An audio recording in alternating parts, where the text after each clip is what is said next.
नमस्कार मित्रों, मैं किशन लाल राठौर संस्कृत ज्ञान स्टोर चैनल में आप सभी का हार्दिक स्वागत और अभिनंदन करता हूं।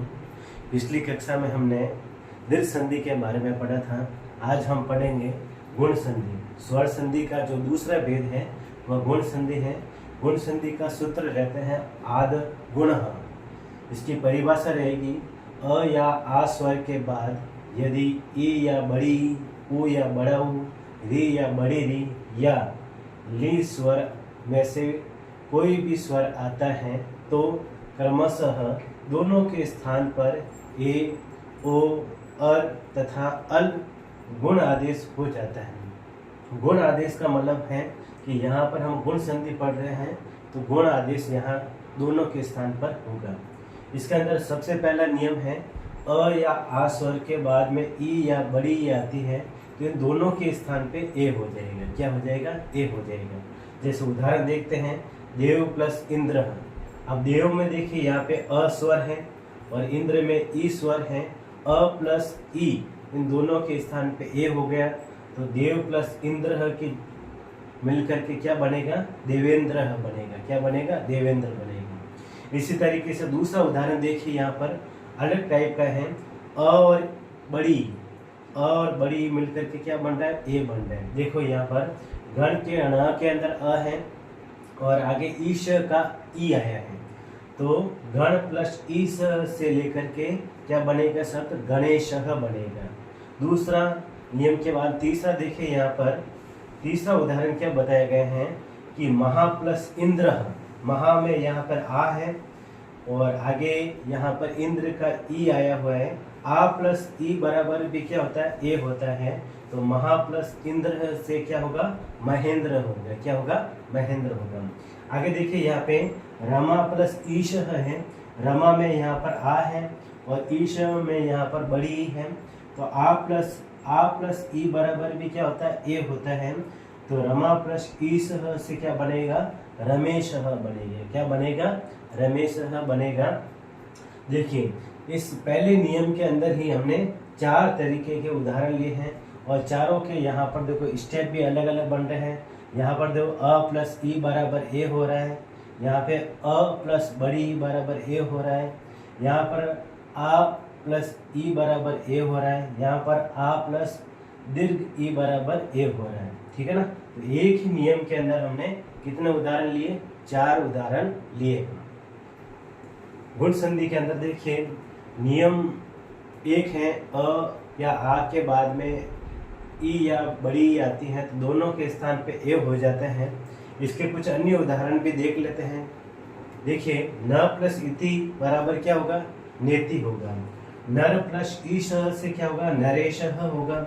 फिर बाद में लोक प्लस ईश से क्या होगा? लोकेश होगा। का प्लस ई से केह होगा। राका प्लस ईश से राकेश होगा। महा प्लस ईश से महेश होगा। उप प्लस इंद्र से उपेंद्र होगा। यथा प्लस इच्छम से यथेच्छम होगा। मम प्लस इह से क्या होगा? ममेह होगा। यथा प्लस इदम से यथेदम। अन्न प्लस ईहा से अनेहा। विद्या प्लस ईहा से विद्येहा। धरा प्लस ईश्वर से धरेश्वर। गुड़ाका प्लस ईश से गुड़ाकेश। धीर प्लस इंद्र से क्या बनेगा? धीरेन्द्र बनेगा। तो इस पहले नियम के अंदर ही हमने जो है 4 उदाहरण हैं हमने इससे पहले देखे हैं और इसके अलावा ये 15 उदाहरण और हैं। नियम 2 देखिए, यहाँ पर गुण संधि का दूसरा नंबर नियम है अ या आ स्वर के बाद में यदि उ या दीर्घ उ आता है तो दोनों के स्थान पे क्या हो जाएगा? ओ हो जाएगा, जैसा कि हमने परिभाषा के अंदर देखा है। अब उदाहरण के अंदर देखें, दूसरे नियम के अंदर हमने 4 प्रकार के उदाहरण लिए हैं और वो भी अलग अलग तरीके से लिए हैं। देखो यहाँ पर कैसे हैं? सूर्य प्लस उदय। सूर्य के य के अंदर अ स्वर है और उदय में कौन सा स्वर है? उ स्वर है। अ प्लस उ बराबर क्या होता है? ओ होता है। तो सूर्य प्लस उदय से क्या बनेगा? सूर्योदय बनेगा। फिर दूसरा उदाहरण देखो, यहाँ पर महा प्लस उत्सव है। महा के हा के अंदर आ स्वर है और आगे उत्सव का ऊ है, आ प्लस ऊ बराबर क्या हो जाएगा, ओ हो जाएगा। क्या हो जाएगा, ओ होगा। तो ये शब्द क्या बनेगा, महा प्लस उत्सव से महोत्सव बनेगा। तीसरा उदाहरण देखिए, यहाँ पर क्या है, जल प्लस ऊर्मी। तो यहाँ पे जल के ल के अंदर अ है और ऊर्मी में यहाँ पर दीर्घ ऊ है। तो अ प्लस दीर्घ ऊ बराबर भी क्या होता है, ओ होता है। तो जल प्लस ऊर्मी से क्या बनेगा, जलोर्मी बनेगा। क्या बनेगा, जलोर्मी बनेगा। चौथा उदाहरण देखो, यहाँ पर महा प्लस ऊर्मी ही है। तो यहाँ पे महा में आ स्वर है और ऊर्मी का यहाँ पर दीर्घ ऊ है। आ प्लस ऊ बराबर भी क्या होता है, यहाँ पर ओ होता है। तो यहाँ पर महा प्लस ऊर्मी ही से क्या बनेगा, मोहर्मी बनेगा। तो दूसरे इस नियम के अंदर ही हमने 4 प्रकार के जो अलग अलग उदाहरण लिए हैं। गुण संधि के दूसरे नियम के अंदर देखिए, यहाँ पर कुछ अन्य उदाहरण भी हैं। जैसे सर्व प्लस उत्तम से सर्वोत्तम होगा, महा प्लस उदय से महोदय होगा, पाद प्लस उन्ह से पादोनः हो जाएगा, तव प्लस उति, तव प्लस उति से क्या होगा, तवोति ही होगा, महा प्लस उशर से क्या बनेगा, महोशर बनेगा, परीक्षा प्लस उत्सव से परीक्षो उत्सव बनेगा, परम प्लस उत्तम से परमो उत्तम हो जाएगा। फिर सर्व प्लस उदय से सर्वोदय बनेगा, सर्व प्लस उपमम से सर्वो उपमम हो जाएगा, नव प्लस उडाह से क्या बनेगा, नवोडाह हो जाएगा, गंगा प्लस उदकम से क्या बनेगा, गंगोदकम बनेगा, हित प्लस उपदेश से क्या बनेगा, हितोपदेश। फिर पर प्लस उपकार से परोपकार, खग प्लस उत्तम से खगोत्तम, खग प्लस उत्तम से क्या होगा, खगोत्तम हो जाएगा। फिर सूर्य प्लस ऊष्मा से क्या बनेगा, सूर्यो ऊष्मा हो जाएगा।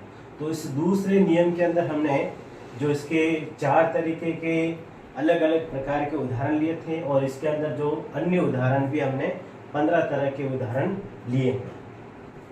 गुण संधि के नियम 3 में देखिए, अ या आ स्वर के बाद में यदि री या दीर्घ री आती है तो दोनों के स्थान पर क्या हो जाएगा, अर हो जाएगा। क्या हो जाएगा, अर हो जाएगा। जैसे यहाँ पर उदाहरण दिया है, देव प्लस ऋषि। देव प्लस ऋषि में देखिए ये शब्द क्या बनेगा, देवर्षि बनेगा।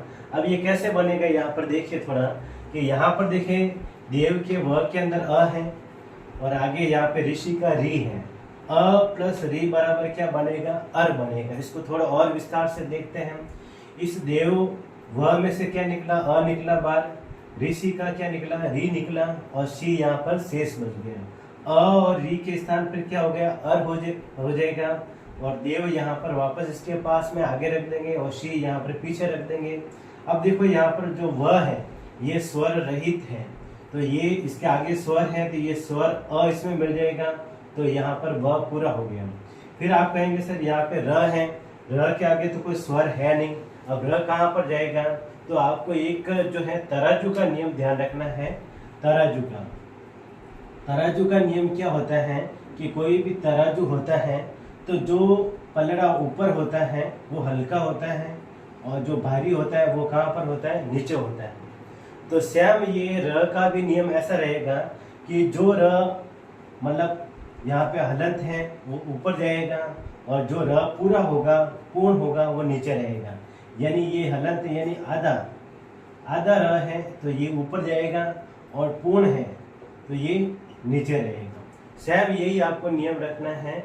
यदि र हलंत है तो ये आगे वाले वर्ण के ऊपर चला जाएगा, तो ये र कहाँ जाएगा, शी के ऊपर जाएगा और इस तरीके से ये शब्द क्या बनेगा, देवर्षि ही बनेगा। क्या बनेगा, देवर्षि। तो देव प्लस ऋषि से क्या बनेगा, देवर्षि शब्द बनेगा।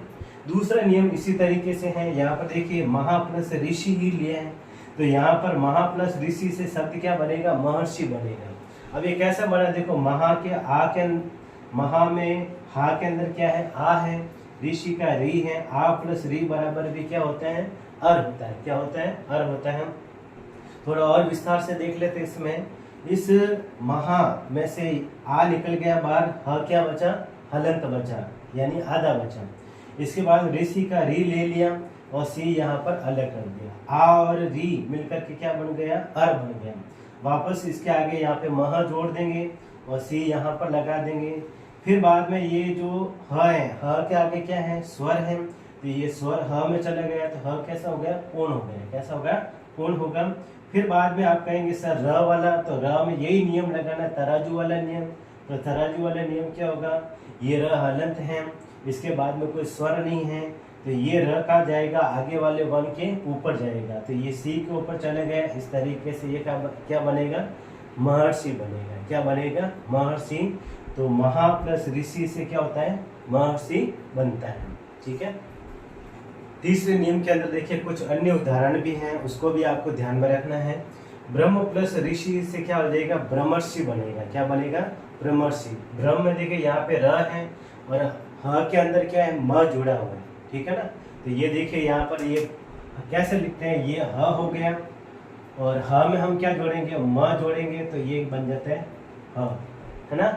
तो इस तरीके से ब्रह्मर्षि बनेगा। क्या बनेगा, ब्रह्मर्षि। ग्रीष्म प्लस ऋतु, तो ये क्या हो जाएगा, ग्रीष्म ऋतु बनेगा। क्या बनेगा, ग्रीष्म ऋतु बनेगा। अब ग्रीष्म ऋतु कैसा है, देखो यहाँ पे एक बार देख लेते हैं। यहाँ पे मैंने क्या लिखा है, यहाँ पे ग्रीष्म लिखा। क्या लिखा, ग्रीष्म लिखा और आगे यहाँ पे ऋतु है। क्या है, ऋतु।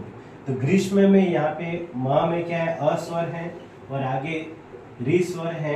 ठीक है ना। इन दोनों के स्थान पर क्या हो जाएगा, इन दोनों के स्थान पर अर होगा। क्या होगा, अर होगा।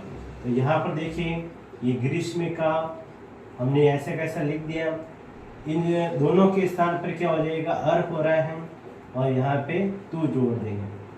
क्या जोड़ देंगे, तू जोड़ देंगे। अब अ चला गया किसमें, म के अंदर। कहाँ चला गया, म के अंदर हो गया, तो म कैसा हो गया, पूरा। अब यहाँ पे र है, र के बाद में कोई स्वर नहीं है, तो अभी इससे पहले जो हमने पढ़ा था कि र है आगे वाले वन के ऊपर चला जाएगा, तो ये क्या बनेगा, ग्रीष्म ऋतु बनेगा। क्या बनेगा, ग्रीष्म ऋतु। इस तरीके से ये इसका इति सिद्धम होगा। ठीक है ना। इसी तरीके से वर्षा प्लस ऋतु से क्या होगा, वर्षतु हो जाएगा।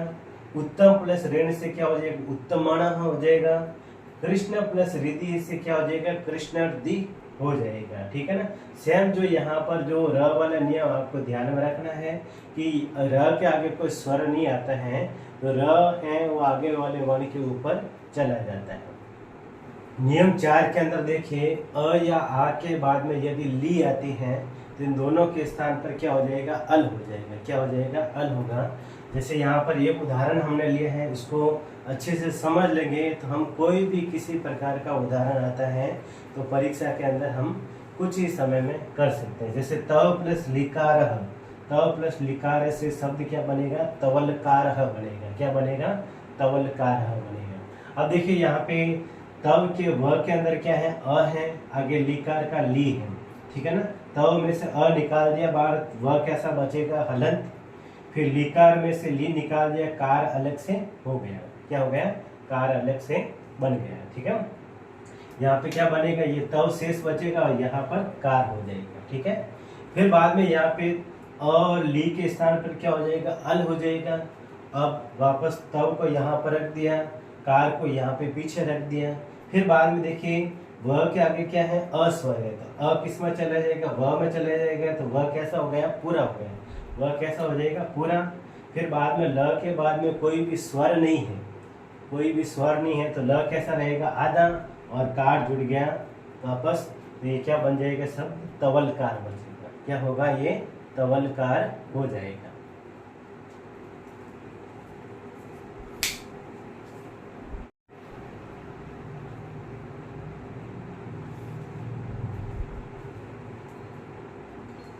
चौथे नियम के अंदर अन्य उदाहरण में देखिए मम प्लस लिकार से क्या हो जाएगा, ममलकार होगा, और तव प्लस लिदंत से तवल दंत हो जाएगा। क्या हो जाएगा, तवल दंत। अब इसको तवल दंत को एक बार देख लेते हैं कैसा होगा ये। जैसे तव प्लस क्या होगा, ये लिदंत, ये शब्द है। अब इसमें तव व में से क्या निकला बाहर, अ निकला बाहर, तो ये तव कैसा हो जाएगा, व हलंत हो जाएगा। फिर ली दंत में से ली निकल गया बाहर और यहाँ पे दंत अलग से हो गया। इन दोनों के स्थान पर क्या हो जाएगा, अल होगा। क्या होगा, अल होगा। वापस तव यहाँ पर रखेंगे, वह हलंत है ही है, एज इट इज आपको ऐसा कैसा लिखना है। फिर बाद में दंत का यहाँ पर भी आपको एज इट इज लिखना है। अब यहाँ पे क्या है, व क्या है, स्वर रहित व्यंजन है, तो ये स्वर इसमें व में चला गया, तो ये व कैसा हो जाएगा, पूरा। तव का ये व पूरा हो गया। बाद में क्या है, ल है, ल कैसा, हलंत है, स्वर रहित व्यंजन है, आगे कोई भी स्वर नहीं है, तो ल कैसा हो जाएगा, आधा। कैसा होगा, आधा। और दंत है, वैसा का वैसा लिख देंगे, तो ये हो जाएगा तवल दंत। क्या बनेगा, तवल दंत बनेगा। ठीक है, तो हमने इस वीडियो के अंदर है स्वर संधि के अंदर दूसरी संधि जो है गुण संधि, उसके बारे में पढ़ा, गुण संधि का सूत्र पढ़ा, गुण संधि की परिभाषा पढ़ी, इसके जो 4 प्रकार के नियम हैं, उन 4 प्रकार के नियम के अंदर भी हमने हैं अलग अलग प्रकार के उदाहरण लिए। अन्य उदाहरण के अंदर भी बहुत सारे उदाहरण हमने इसके अंदर जोड़े। ठीक है ना, तो गुण संधि के अंदर मुझे नहीं लगता है कि मैंने कुछ भी शेष छोड़ा है। पूरा का पूरा गुण संधि के अंदर मैंने सिलेबस है वो क्लियर किया है। आपके प्रतियोगिता परीक्षा के अंदर भी बहुत सारे उदाहरण ये परीक्षा में पूछे गए हैं, चाहे 6 से लेकर के 10th कक्षा हो या आगे 11th 12th हो, उसमें रीट, आरपीएससी एग्ज़ाम और भी बहुत सारे जो एग्ज़ाम जो अलग अलग स्टेट के अंदर होते हैं, इन्हीं में से उदाहरण पूछे जाते हैं। यदि आपने नियम अच्छे से पढ़ लिया तो उदाहरण हमें कुछ ही समय में हम आसानी से कर सकते हैं। वीडियो आपको कैसा लगा है, अच्छा लगा है तो अधिक से अधिक इसको लाइक करें, शेयर करें, सब्सक्राइब करें और कमेंट्स करना नहीं भूलें। ठीक है, आज के लिए इतना ही, धन्यवाद।